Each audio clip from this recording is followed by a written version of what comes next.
The Honey Cake Mix-Up, Volume 5, Winnie the Pooh. One wonderful morning when the breeze was scented with new spring blossoms, Winnie the Pooh sat on a log waiting for Roo.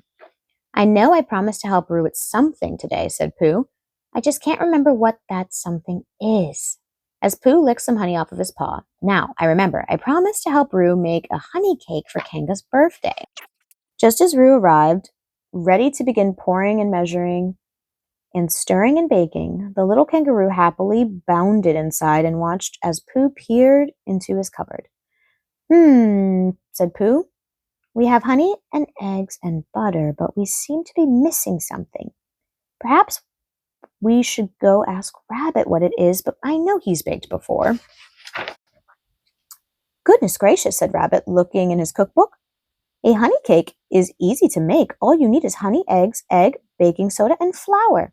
"Ah," said Pooh, "that's what we are missing." The flower. Pooh was sure Rabbit meant the kind with petals and leaves.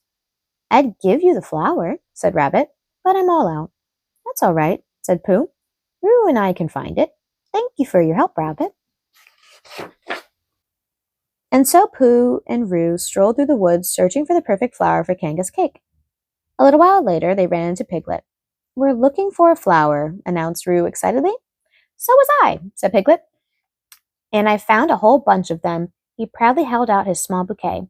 "Would you mind showing us where they are?" Pooh asked. "Not at all. I'll even help you pick some." Pooh and Roo picked some flowers and went to Pooh's house. Then they mixed them up with the eggs and butter and baking soda and honey and poured the batter into a cake pan. They put the pan in the oven and anxiously opened the door every few minutes to see if the cake was rising. It wasn't. "Maybe we used the wrong flour," suggested Roo. "I think you're right," Pooh agreed. So the two friends headed out again to find a different kind of flour for Kanga's cake. It seemed as if they looked at 100 different flowers. Roo especially liked the tiny yellow ones he saw in the grass. "Those are buttercups," said Pooh. "We don't want to use those because we already have a cup of butter at home." After a while, Pooh and Roo decided to go see Eeyore. "Oh, good," Eeyore said. "Visitors, or were you on your way to someplace else?" "No," said Pooh. "We came to see you. We want to get your advice about something." "You do?" said Eeyore, surprised that anyone would want to ask his advice about anything. "Such as what?" "Flowers," cried Roo. "Thistles, actually," said Pooh. "How do you think they would taste in a cake?" "I don't know," said Eeyore. "Why don't you taste some yourself?" Eeyore led his friends to a small patch of purple thistles, but when Pooh bent down to pick the flower, he saw that it was covered with prickles. Pooh said, "Thistles are the sort of prickly, don't you think?" "I suppose," said Eeyore, "but the prickles would give the cake crunch." Pooh imagined the prickly cake the thistles would make. Not wanting to hurt Eeyore's feelings, Pooh said, "You know, Eeyore, this is such a lovely patch of thistles that you should have it all to yourself.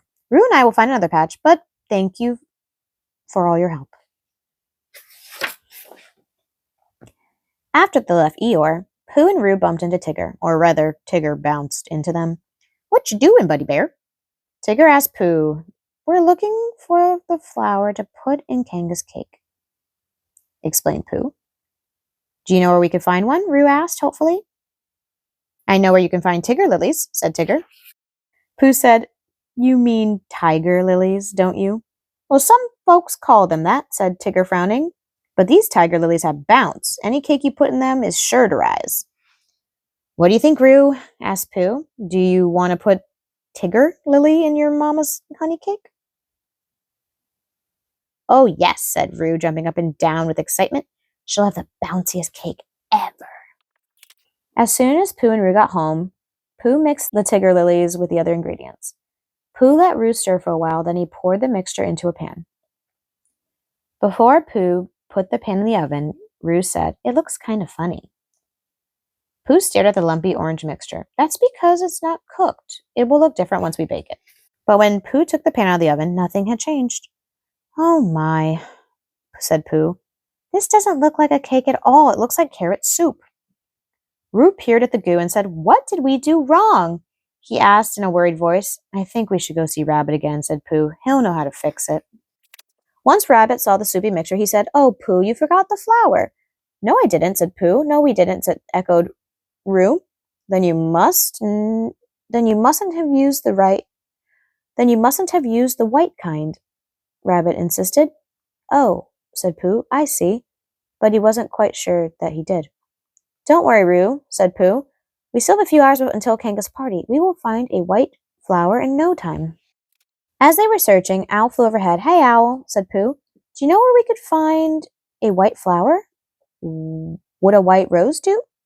Owl asked. Christopher Robin has some roses in his garden. He might have a white one. That would be splendid, said Pooh. Yes, it would, said Owl, settling on a branch. By the way, did I ever tell you about my great Aunt Rose? Well, it's quite fascinating how, as Owl chattered on, Roo and Pooh slipped away. A while later, they found Christopher Robin, who had been out back in his garden. I was wondering, said Pooh, do you have a white flower to put in Kanga's cake? We already have the other ingredients. Silly old bear, said Christopher Robin. You need white baking flour, not a white flower with petals and a stem. I do, said Pooh. My mother has some in a tin, said the boy. I'll get it for you. While Christopher Robin was getting the flour, Pooh and Roo admired the roses. They stuck their noses into the blossoms and breathed in their sweet scent. Said Roo. They smell like Mama. Soon Christopher Robin appeared with a tin. As Pooh stared at the white flower inside, Christopher Robin said, It's okay, Pooh. It's easy to make a mistake, especially when the words sound the same. You're right, said Pooh. Flower and flower. No wonder I got confused. You had a good idea, though, said Christopher Robin. I'm sure Kanga would love to receive some flowers for her birthday. Here, why don't you take her these roses? Then you can give her a bouquet and a cake. That afternoon, Pooh and Roo used the flour Christopher Robin had given them to make a wonderful tall golden honey cake. When Pooh took the cake out of the oven, Roo breathed deeply and said, It sure smells as good as a flower. If you're enjoying this book, and it's a great read about Kanga's birthday and how easily we have similar words that sound the same and could make it very difficult and confusing.